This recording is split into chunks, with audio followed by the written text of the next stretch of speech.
గురువు దైవ స్వరూపం. భూములిచ్చి మోసపోయి నిత్యం అవమానాలు అవహేళనలు దిగమింగుకుంటూ బిడ్డల భవిష్యత్తు తలుచుకొని కుమిలిపోతూ దౌర్జన్యాలు భరిస్తూ గుండెలాగి సాటివారు కన్ను మూస్తే తమ వంతు ఎప్పుడో అని సిద్ధపడుతూ బ్రతుకు కంటే ఆ చావే నయమని నిస్పృహతో ఎదురు చూస్తూ దిక్కుతోచక దారి కానక కొట్టుమిట్టాడుతున్న అమరావతి ప్రజలకు ఆ నల్లని దేవుళ్లే దైవ స్వరూపాలు. తన కళ్లకు కప్పిన నల్లని గంతలను యుద్ధ వస్త్రాలుగా, చేతి ఖడ్గాన్ని రక్షా కవచంగా, దుష్ట శిక్షణకు అమరావతి రక్షణకు ఆ న్యాయదేవత పంపిన దైవ సైన్యం ఆ నల్లని దేవుళ్ళు. ఆంధ్రుల అభివృద్ధి కొరకు సృష్టించబడిన అమరావతిని రక్షించే స్థితికారులై, దుర్మార్గుల పాలిట లయకారులై త్రిమూర్తి మంత్రాన్ని చాటి చెప్పింది ఆ నల్లని దేవుళ్లే.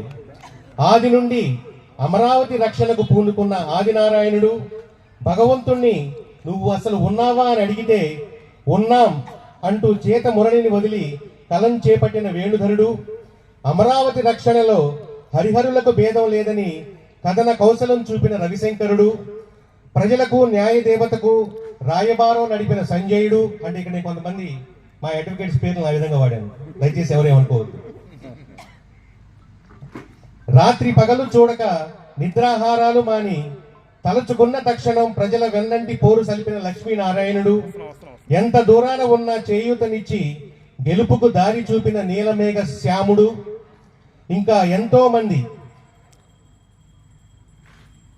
దుష్ట శిక్షణలోనే కాదు శిష్ట రక్షణలోనూ ముందుంటానన్న భారద్వాజుడు, ముక్కోటి దేవతలు త్రిమూర్తులు శక్తి స్వరూపాలు ఇందరు కాపు కాసిన అమరావతి నిస్సందేహంగా అమరావతే. వీక్షించిన ప్రతి ఘటన దైవ ఉనికిని చాటేదే. అసురుల తావు లేకుండా రెండు వైపులా తామే నిలిచి సాగించిన న్యాయసాగర మథనంలో హాలాహలాన్ని తాము దిగమింగి అమృతాన్ని రాష్ట్రానికి అందించింది ఆ నల్లని దేవుళ్లే. సత్యాన్ని లోకానికి చాటడానికి సాక్షాత్తు ఆ వీర వెంకట సత్యనారాయణ స్వామితో సోమయాజిగా న్యాయయజ్ఞం సాగించి చరిత్ర లోతుల్ని తవ్వి తీసిన అమృతప్రాయమైన తీర్పును ఆంధ్రులకు అందించి వేదనాతప్త హృదయాలకు ప్రశాంతత కలిగించింది ఆ నల్లని దేవుళ్లే.